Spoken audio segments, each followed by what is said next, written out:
व्यक्ति कितने वर्ष जिया उस बात से भी उसकी पहचान नहीं बनती है,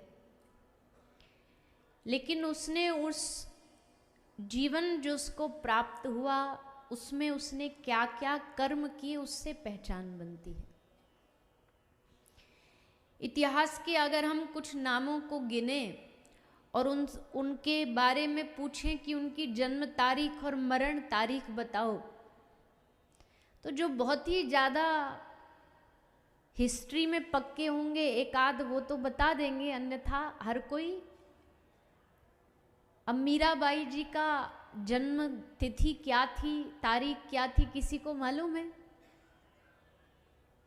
आम जनमानस को तो ये बात तिथि डेट तारीख नहीं मालूम होती। रावण का बर्थडे कब आता किसी को मालूम है? कंस का जन्म, कंस की मृत्यु किसी को मालूम है? किंतु इन्होंने क्या क्या किया वो सबको मालूम है। तो जीवन सबको भगवान कुछ ना कुछ, किसी 10, किसी को 20, किसी को 50, किसी को 80, किसी को 100 बरस का जीवन भगवान इस धरती पर देकर के भेजते हैं। और उस पहले तो कहने में ये आता था 100 साल का जीवन, अब तो वो भी नहीं रहा, अब तो ये घटा के बोलना पड़ता है।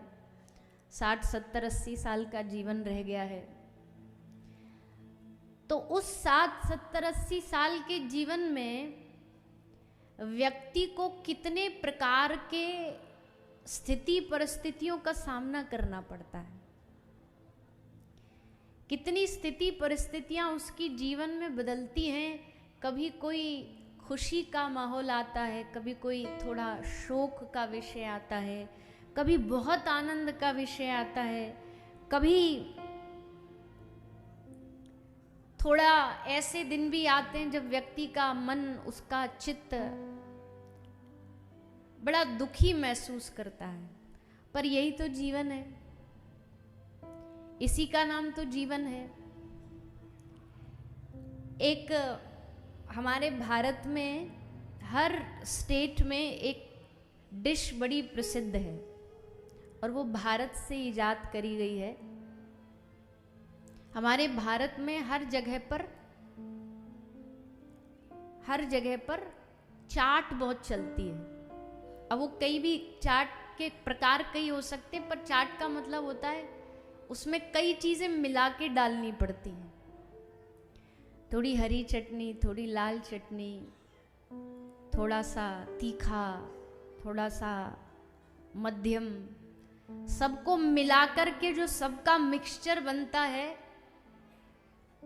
वो चाट बनती है। और इसीलिए वो पसंद जिह्वा को क्यों आती है? क्योंकि उसमें सारे टेस्ट हैं। कुछ खट्टा भी है, कुछ मीठा सा आ जाता है बीच में, फिर कुछ नमकीन, फिर तीखा आ जाता है। तो वैसे ही जीवन में भी भगवान ने जीवन को भी उस डिश जैसा ही बनाया है। कभी थोड़ा खट्टा दे देते हैं, कभी थोड़ा नमकीन दे देते हैं, कभी उसमें थोड़ी सी मिठास दे देते हैं। जब ज़्यादा मिठास हो गई तो थोड़ा सा उसमें मिर्ची डाल देते हैं। और ऐसे बनकर के पूरा जीवन व्यक्ति का बनता है, निर्माण होता है।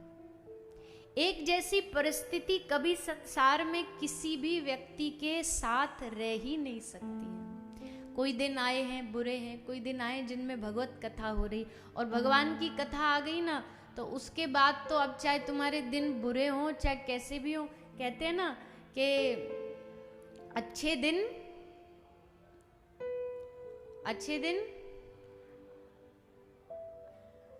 आएंगे, बोले हम अच्छे दिन लाएंगे। बोले अच्छे दिन आते नहीं है, अच्छे दिन तो हैं।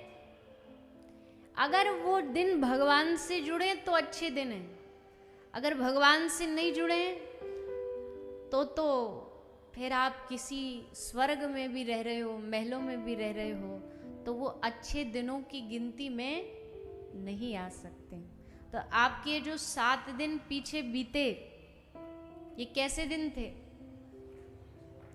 अब ये अच्छे दिन सिर्फ 7 दिन ही रहने चाहिए कि हमेशा रहने चाहिए? तो हमेशा कैसे रहेंगे? उत्तर दो, आप सारे उत्तर दे रहे हो, साथ के साथ बोलो।